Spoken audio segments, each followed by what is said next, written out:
Greetings, friends. My name is Vitaly Portnikov.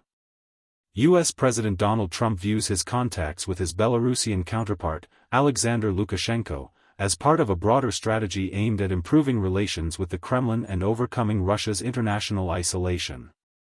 Simply put, American officials are assessing how Lukashenko reacts to the possibility of lifting sanctions against Belarus and what concessions the Belarusian dictator is willing to make in exchange for an improved economic situation in his own country. The U.S. News and World Report notes that Trump has enlisted his longtime ally, John Cole, to entice Alexander Lukashenko. Cole held hours-long meetings with the Belarusian dictator, discussing not only the easing of sanctions against leading Belarusian companies and the release of political prisoners from Lukashenko's prisons, but also issues of far greater interest to Lukashenko. For example, John Cole tried to tempt the Belarusian president with a weight loss drug he himself used and in which Lukashenko had expressed interest. Moreover, Cole attempted to negotiate the delivery of this drug to Belarus. As is well known, Lukashenko has been very concerned about both his appearance and his health in recent years. And it turns out that neither the Kremlin nor Belarusian medicine can help the aging dictator maintain his health, and therefore, his absolute power over the Belarusian people. So, he is forced to turn to the damned West, which, incidentally, has always been one of the main desires of the leaders of authoritarian countries and has never ideologically deterred them when it comes to prolonging their own lives and maintaining their health. Thus, the weight loss drug became one of the most important arguments in Cole's dialogue with Lukashenko. And no moral considerations related to Lukashenko's handling of his country's governance over the past decade stopped Donald Trump's ally, who responded that, "It doesn't matter who you're talking to, as long as that person can deliver what we strive for."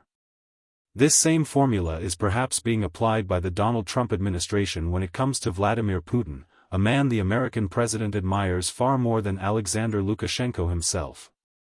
And one might think that Trump's approach to the Belarusian dictator, using economic promises to achieve political results, may well be considered ideal for establishing dialogue with the Kremlin. Moreover, Donald Trump's friends and close relatives stand to make far more money by collaborating with the Russian presidential administration than they would by working with the Belarusian presidential administration. Well, the scale is different. Many believe that Trump established a special relationship with Lukashenko in an attempt to reverse the dependence that currently ties the Belarusian dictator to his Russian counterpart, and thus reduce Russia's influence in the post-Soviet space. But it seems that this is not what interests the American president at all. When it comes to Belarus, the Trump administration may view Belarus not only as a testing ground for how to build relations with Vladimir Putin and what temptations Donald Trump might employ against the Russian president, but also as a window into building a special relationship with the Russian Federation if Putin does not succumb to any of Trump's temptations. Nevertheless, the desire to establish ties with him that would be beneficial to the American presidential administration, his family, and relatives remains. In this case, Belarus, whose leadership establishes its own relationship with the United States, could be used not as a testing ground, but as Russia's window into America. And with the mediation of the Belarusian president, at least pilot economic projects important to Donald Trump's entourage and Vladimir Putin's entourage could be implemented. At the same time, sanctions pressure on Russia will formally remain, and no one will be able to accuse Trump of failing to fulfill his international obligations and assisting Russia in its war of aggression against Ukraine. Ultimately, support for the Belarusian regime, from whose territory the attack on Ukraine was launched in 2022, could also be considered part of such assistance. However, we can again turn to John Cole's quote, which asserts that it doesn't matter who you talk to if that person can give you what you want.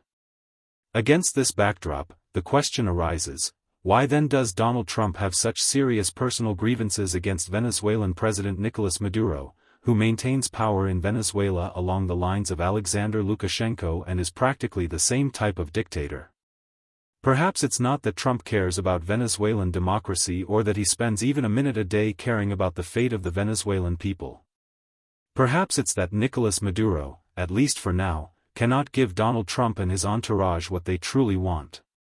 Incidentally, Alexander Lukashenko himself is standing up for Nicolas Maduro, ready to guarantee that the Venezuelan president isn't a drug addict. But we see that in this case, Alexander Lukashenko's point of view is of no interest to Donald Trump. And the Venezuelan president can hardly count on the American government's favor, even if he seeks some common ground with Trump and his administration. So, when we observe such divergent attitudes between Washington and Minsk, we can at least clearly say that this isn't about values or the defense of democracy, but about interests that Maduro clearly doesn't want to serve, and perhaps no longer can, given the state he's plunged the Venezuelan economy into.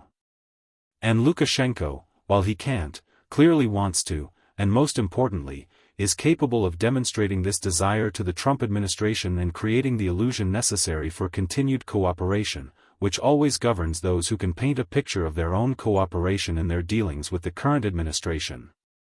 And, of course, in this case, the best example for Alexander Lukashenko of how to conduct business is not Nicolas Maduro, but his close friend Vladimir Putin. Thank you, friends. Stay tuned to this channel, subscribe to it, subscribe to my social media, and to the Patreon channels Buy Me Coffee and Danatella, which help develop resources.